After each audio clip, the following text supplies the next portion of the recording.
On a souhaité, par cette exposition, aborder la représentation de l'archéologue dans la fiction, puisque tout simplement, c'est les images, ça fait partie des images qu'on a communément en tête quand on pense à l'archéologie.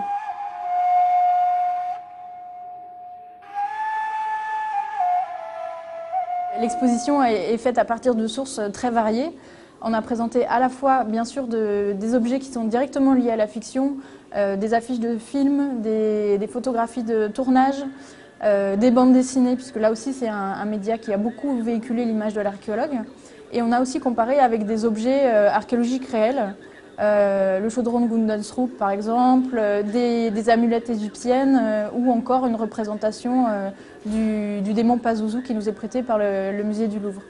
Un démon qui est souvent représenté dans les œuvres du premier millénaire avant Jésus-Christ et qui est aussi repris dans la fiction pour véhiculer l'image d'un archéologue qui est plutôt un archéologue menaçant, dangereux.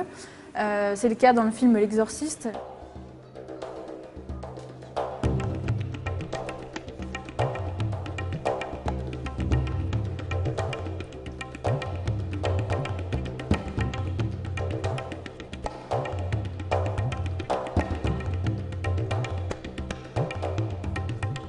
Le propos de l'exposition, c'est de partir de ces représentations, de montrer quelles sont leurs diverses formes et ensuite d'interroger ces représentations, de voir quels sous-entendus elles véhiculent sur l'archéologie.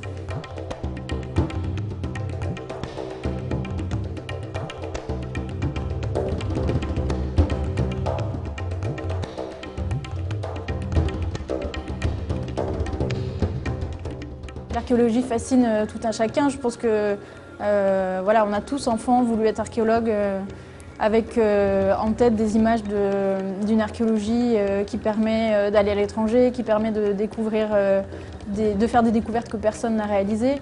Et je pense que c'est pour cette raison que l'archéologie est souvent utilisée dans la fiction. Parce que l'archéologie, c'est le métier idéal pour le héros aventurier. Et c'est assez facile, en tout cas, pour faire un film de divertissement, de parler d'archéologie.